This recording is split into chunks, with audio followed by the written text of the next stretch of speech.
The Norman Frontrunner. Well, what is it? Why do I need it?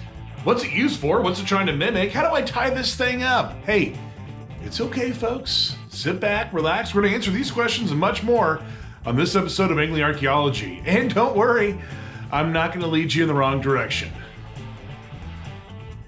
Get it? Lead in the wrong direction. It's a front-running lure. It's leading the way.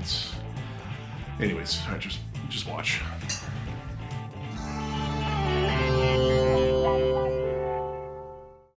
So the first and most obvious question is, what is a front runner? Well, as the name would indicate, it's exactly that. It's a front-running lure that's being chased or followed by your favorite topwater. So think of it as a teaser lure. So the next question will be, well, why is that important? Why do I want this? Well, what this is supposed to mimic is some kind of shad or minnow, bait fish, something in the water that's struggling, that's in distress, that's being chased by a larger predatory fish. And then a third question arises, well then why do we care? Why do we want all this? Well, what that's gonna do, that's gonna cause a reaction strike. So bass is gonna see this, chasing this, and then reactively either go for this one or go for this one. Or even better yet, double up, and then, hey, you get two bass, well, on one setup.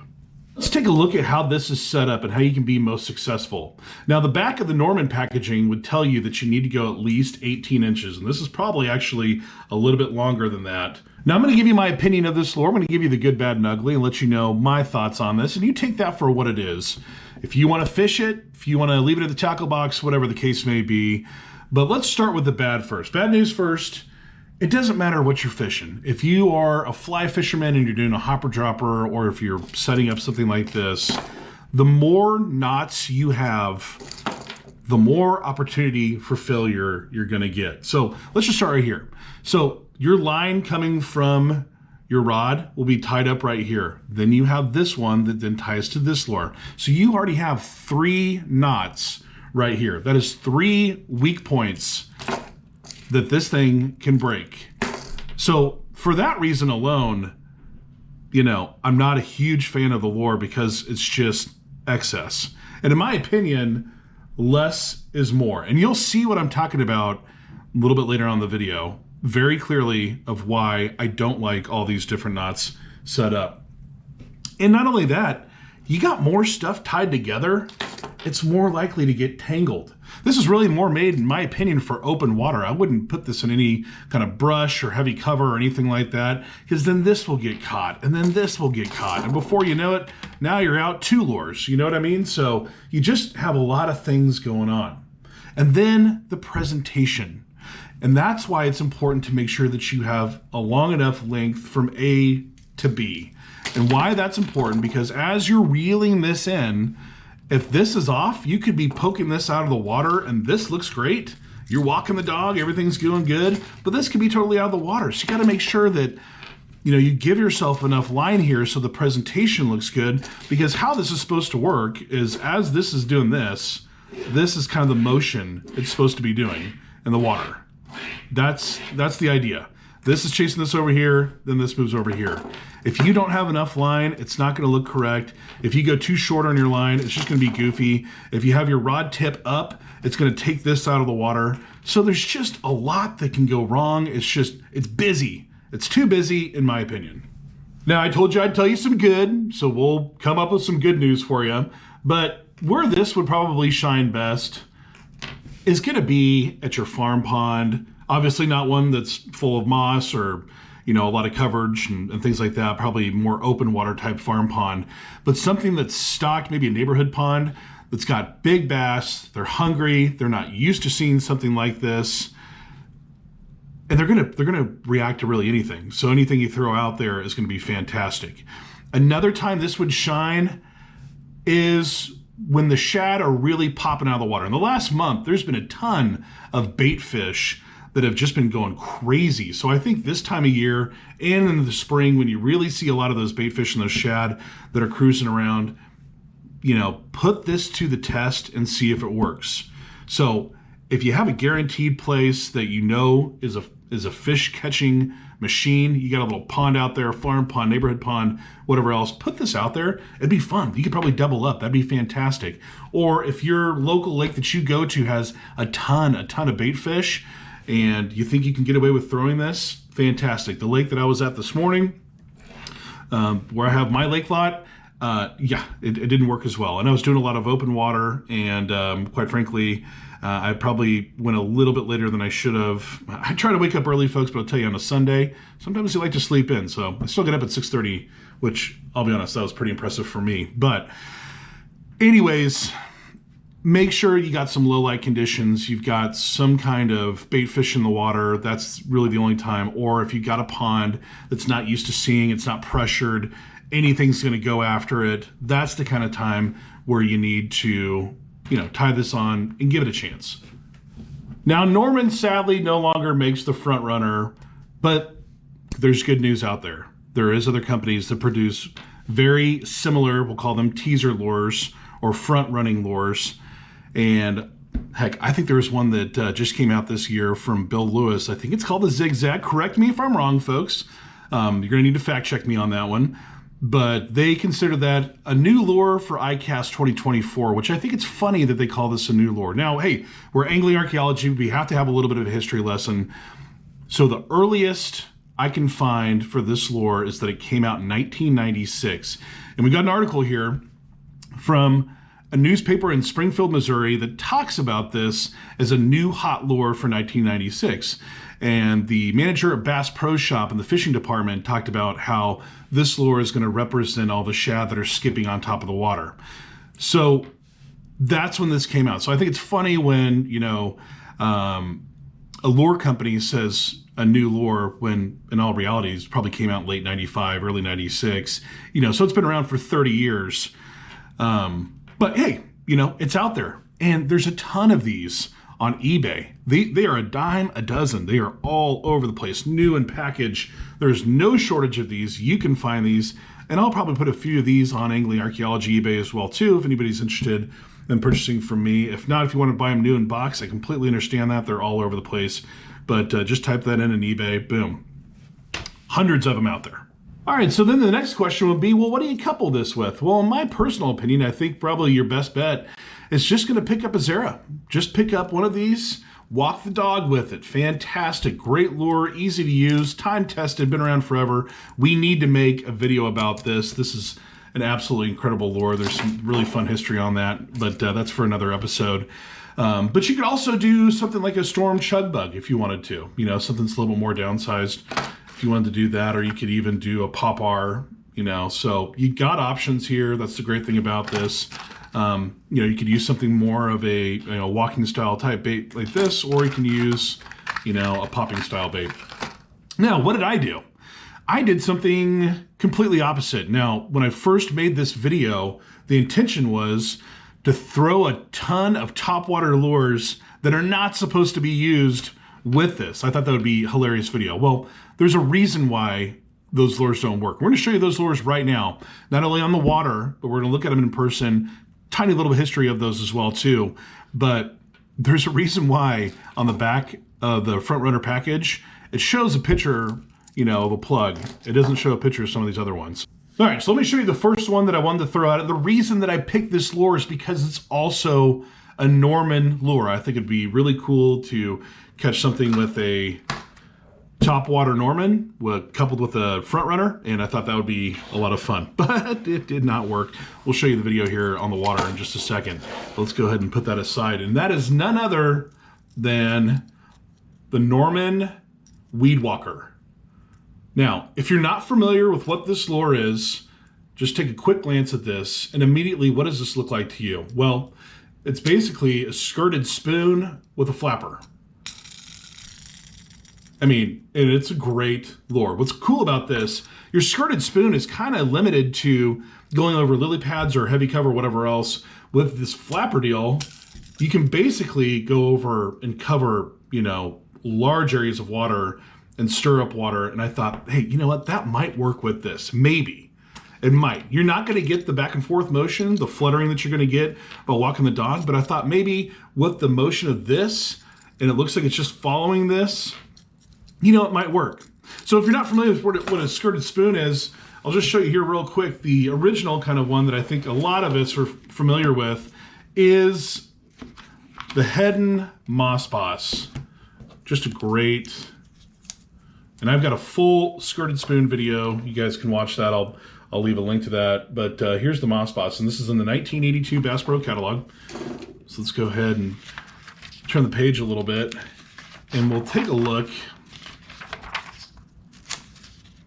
Well, eventually, we'll take a look at the Norman lures for 1982. And new for 1982, we see right here, we've got the Weed Walker, okay? And essentially what it is, it's the ultimate pad and grass bait. But yeah, I mean, you've got a skirted spoon with a flipper on it. I think it's a fantastic lure. I love this lure. It's just versatile, just a very versatile, nice lure. And I thought, hey, it might go well with it. I don't know. Hey, you know what? Just watch the video, you'll see.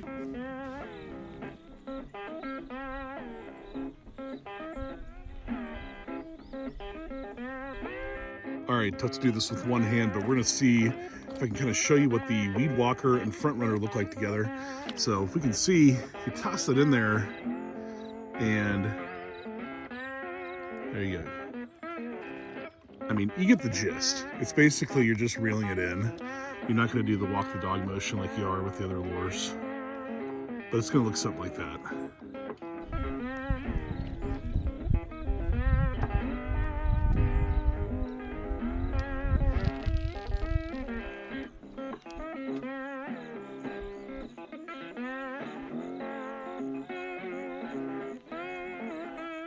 And swing and a miss, strike one, but that's okay. That's to be expected. This is not intended to go with this. So I figured, hey, you know, that's all right.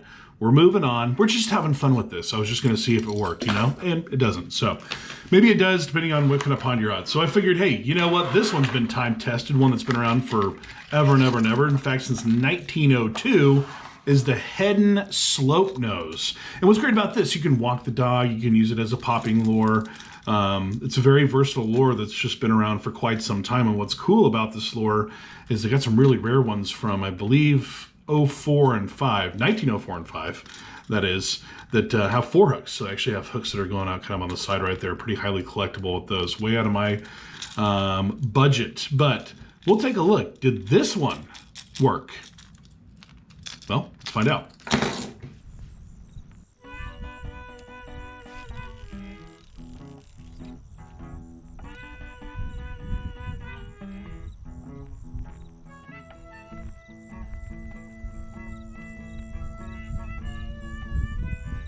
All right, very difficult to do one-handed, but we're gonna try to show you real quick. So when you're walking the dog here, I don't know if you can see that, but the front runner goes the opposite way of the dog walk. You kind of get the gist, maybe. I don't know.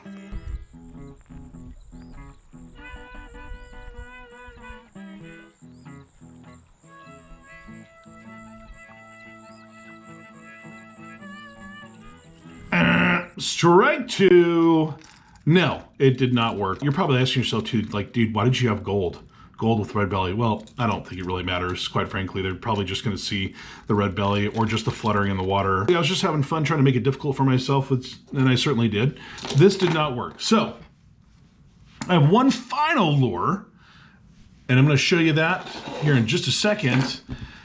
And it worked better than any of them as far as just retrieving, ease of use, but it's not something that is supposed to be used with this. In fact, not even at all expected. And that is none other than the Cordell Pencil Popper. And why I'm showing you this catalog from 1984 is because the one that I have is lost out in a tree. And you're gonna see that here in just a second. But I'm also gonna try to show some videos of why I chose this lure. So without further ado,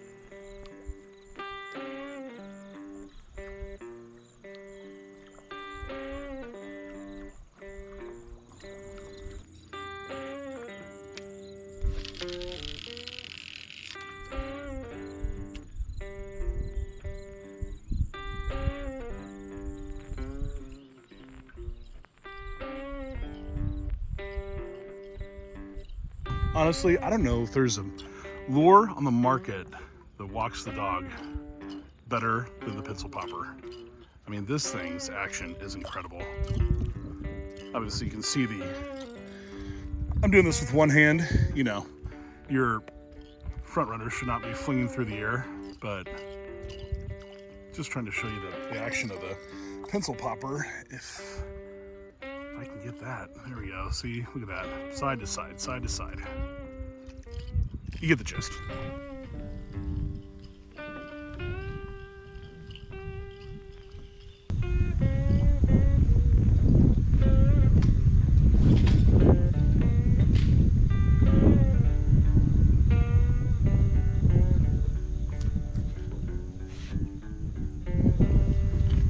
That's why I think the front runner is a bad idea. That lure is now in a tree, and so it's a front runner. So yeah, I guess we're done fishing today.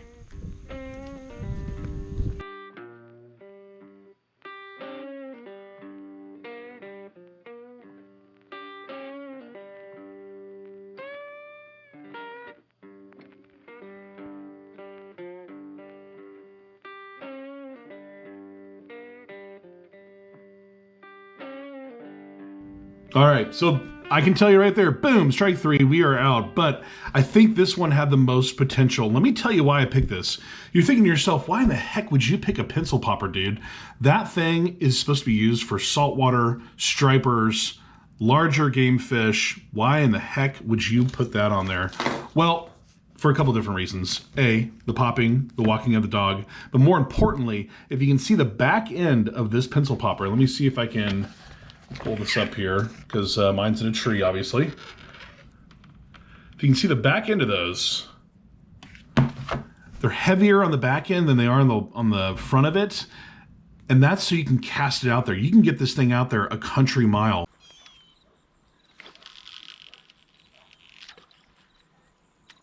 And my thought was, hey, if these first two didn't work, you know, while the light was a little bit lower, I'm going to cast this one out into the middle and try to work my magic out there, because there were still fish that were coming up and feeding, you know, as the sun was coming up. And I thought getting this out there would have been fantastic. But then again, that's where my theory of the weak point came into play, because of the heaviness of it and the casting and the walking the dog back or whatever else.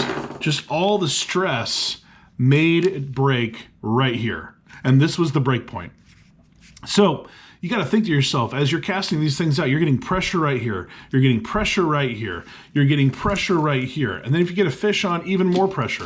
And this is like 30-pound braid. And I'll tell you, my knot was not bad. It wasn't a knot thing. I think it was just, you know, the amount of cast to popping that back through the water, you know, really just made the line weak and break. And that's why, in my opinion, I'm not a huge fan of these, but like I said, go out and try it for yourself. Don't let me deter you.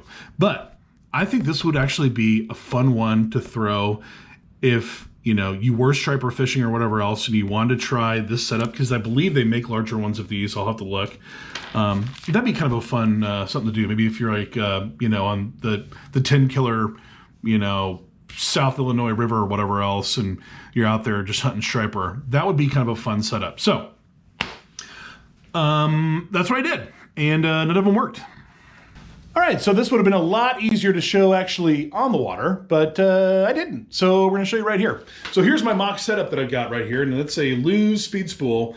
And I'm just gonna kind of show you the motion of how you need to work this when you've got a front runner tied on. So you got it casted out there. What do you do next? Okay, you're just gonna kind of jerk the rod like that. And then as you're doing that, you're slowly bringing it in. And what that's gonna do, it's just like walking the dog. Goes back and forth. It's gonna make the lure go back and forth.